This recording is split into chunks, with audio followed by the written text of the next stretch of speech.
Okey, bismillahirrahmanirrahim. Alhamdulillah wassalatu wassalamu ala Rasulillah wa ba'd. Saya patut bahaskan tentang hadis-hadis hukum, tapi saya nak pergi pada satu hadis yang mungkin kita boleh hayati bersama. Hadis yang diriwayatkan oleh Imam Al-Bukhari, Imam Muslim dan Ashabus Sunan yang lain, di mana Nabi SAW sebut tentang ciri-ciri orang munafik. Ini bukan untuk orang, kita bahas untuk diri kita sendirilah. Nabi kata arba'un man kunna fihi kana munafiqan khalisah. 4 perkara yang siapa yang ada 4 ini, maka dia munafik yang sebenar. Sebagai riwayat disebut 3 kerana dia gabung ciri itu. Wa man kana khislatun minhun fa in kanat lahu khislatun minan nifaq hatta yada'aha. Siapa yang ada satu ciri, maka dia ada satu ciri nifaq, sehingga dia meninggalkan sifat itulah, ciri itu. Nabi sebut ciri dia idza tumina khan, apabila diberikan amanah dia khianat. Wa idza haddatha kadzab, apabila dia bercakap dia bohong. Wa idza ahada ghadar, apabila dia janji dia mungkir. Wa idza khasama fajar, apabila dia berkelahi maka dia melampau. Fajar, dia jahat. Apabila dia berkelahi dia jahat. Okey, saya panjang hadis ni tentang perbincangan munafik amalan, munafik akidah, tapi saya nak sebut satu ciri yang belakang tu yang Nabi SAW sebut, iaitu wa idza khasama fajar, apabila berkelahi dia melampau, dia jahat. Ini adalah ciri munafik, di mana orang yang apabila dia bergaduh dia jahat. Bila dia bergaduh, manusia ni ada khilaf-khilaf, ada khilaf pendapat, ada tak setuju itu ini, ada bantah, ada juga mungkin bantah perbuatan-perbuatan tertentu, tapi kita tak boleh melampau apabila berkelahi. Jadi misalnya kita berkelahi dengan satu orang tu, dia memang buat salah, tapi kita tak boleh lah pergi pukul dia berlebih-lebih, ataupun kita pergi ambil tindakan dia. Kita marah kat jiran kita, dia motor sekali dengan dia. Jiran kita dia buat salah, dia ni buat benda-benda tak elok, buang sampah dalam kawasan rumah kita, contohnya lah, bagi siapa yang duduk di kita marah tu je lah, dia ni buang sampah. Kita boleh buat aduan lah kat pihak berkuasa, tapi kita tak boleh lah kita pergi dedah keburukan jiran ni, peribadi dia, anak isteri dia, pergi dedahkan family dia macam mana. Ini semua fajar, yakni ini semua jahat. Yakni bila kita berkelahi kita jadi jahat. Ini adalah ciri yang dimurkai oleh Allah Subhanahu Wa Taala.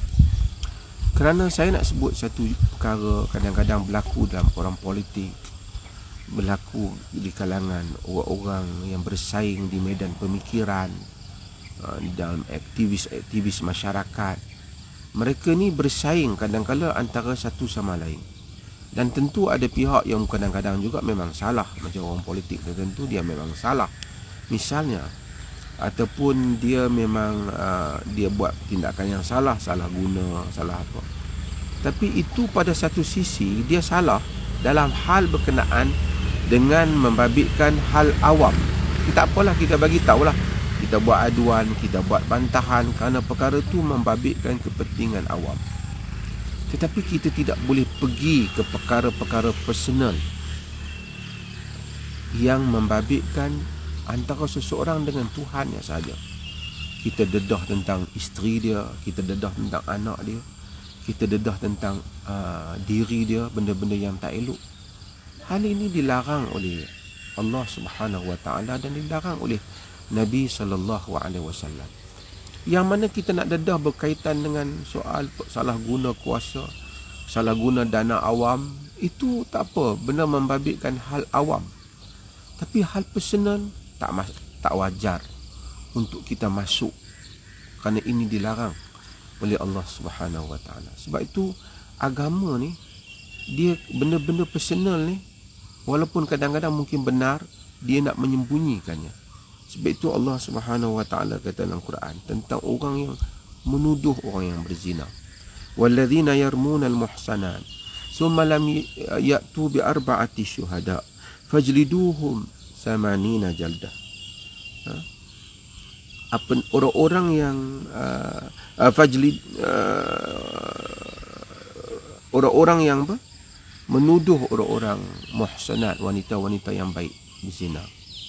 Summa lam ya'tu bi arba'ati syuhada. Kemudian mereka tidak mendatangkan dengan 80 orang saksi.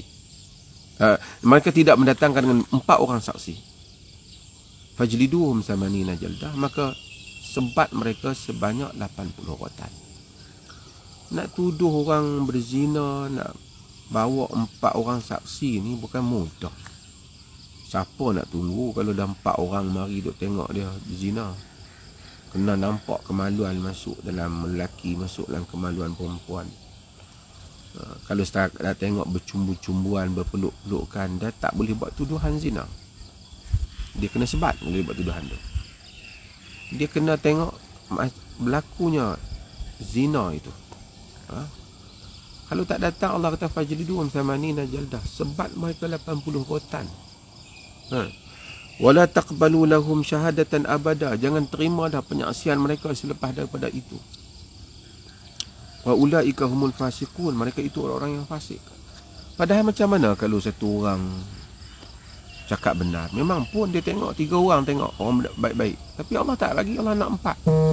Kalau tak, diam je. Kau bawa kes tu, kau bagi tahu mereka berduaan, berpeluk-pelukan, kalau hakim nak ambil tindakan. Tapi tuduhan zina tidak boleh dibuat. Umar bin Khattab dalam At-Turuq Al-Hukmiyah, dia bertanya kepada majlis mesyuaratnya, ara'aitum law anna amiral mu'minin syahada mar'an 'ala zina, apa pendapat engkau jika Amirul Mukminin menyaksikan seorang melakukan zina? Ali kata, alaihi bi arba'ati syuhada, Amirul Mukminin datangkan 4 orang saksi. Wa ila ala zahrihi hadzul qadhaf, jika tidak kita sebat 80 rotan Amirul Mukminin. Demikian Islam tak suka perkara-perkara yang membabitkan gosip, yang membabitkan gosip peribadi orang. Allah sebut, la yuhibbullah al-jahra bisu'i minal qawli illa man zulim. Allah tak suka berterang-terangan perkataan buruk kecuali orang yang kena zalim. Orang yang kena zalim tak apalah, dia kena zalim, misalnya dia dirogol ataupun dia diperlakukan, dia diliwat, dipaksa, dia boleh buat report. Tetapi kalau orang yang tidak kena zalim, jiran tetangga, kaum keluarga, di media massa, di medsos sekarang, manusia tak patut untuk mendedahkan hal-hal ini. Kerana jika kita dedahkan hal ini, walaupun orang tu mungkin jahat sekalipun, itu urusan antara dia dengan Tuhan, yang mana dia boleh taubat sebenarnya. Kaedah agama, man satara musliman satarahullahu yaumal qiyamah. Siapa yang menutup aib orang muslim, Allah tutup aib dia pada hari kiamat. Yakni aib yang membabitkan diri muslim tu, tak babitkan urusan negara, tak babitkan urusan awam, tak babitkan dengan tipu hadis. Yang itu semua kita kena dedah lah, takut orang terkena. Tetapi kalau membabitkan soal personal, yang mana antara dia dengan Allah. Sebab itu satu orang lelaki dalam riwayat Imam Muslim, dia datang kepada Nabi SAW. Dia datang kepada Nabi dalam majlis. Sayyidina Umar ada, orang lain pun ada. Dia kata, ya Rasulullah, alashtum ra'atan fi aqsal Madinah wa asabtum minha duna an amassaha. Wahai Rasulullah, aku berasmara dengan seorang perempuan di ujung bandar. Aku buat semua kecuali tak berzina je lah. Maksud tak masuk kemaluan lelaki dan kemaluan perempuan. Nabi diam. Nabi diam. Sayyidina Umar jawab. Sayyidina Umar kata, laqad satarakallah law satarta nafsak. Allah telah tutup aibmu. Mengapa kau tidak tutup aibmu? Jadi lelaki ni tengok macam tu, Nabi tak respon. Omar kata macam tu. Lelaki ni pun pergi. Bila Nabi suruh turun wahyu, Nabi suruh panggil dia. Dia datang dia. Allah, Nabi baca firman Allah. Aqimis salata tarafayin nahari wa zulafan minal layl. Innal hasanat yudhibna sayyi'at. Zalika dzikra lidzakirin. Dirikanlah salat antara dua tebing siang dan bahagian-bahagian pada waktu malam. Sesungguhnya kebaikan itu memadamkan kejahatan. Itu adalah peringatan bagi orang-orang yang mau mengingati. Jadi Nabi suruh dia salat supaya memadamkan dosa dia berasmara tadi dengan perempuan dia. Sahabat tengok, hadza lahu khassah ya Rasulullah. Ini untuk dia saja ke? Nabi kata, balil nasi ammah, bahkan untuk semua orang juga. Bahkan untuk semua orang. Maka dengan itu kita dalam hidup ni semua orang ada buat salah dan semua orang akan ada buat silap. Tapi kita jangan campuri kawan tu kaki minum arak misalnya. Tak payahlah lu cerita ke orang dia kaki minum arak.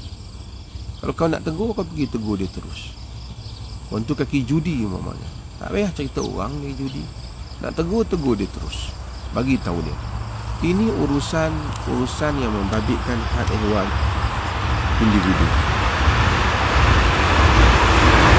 Nampak kereta api di belakang?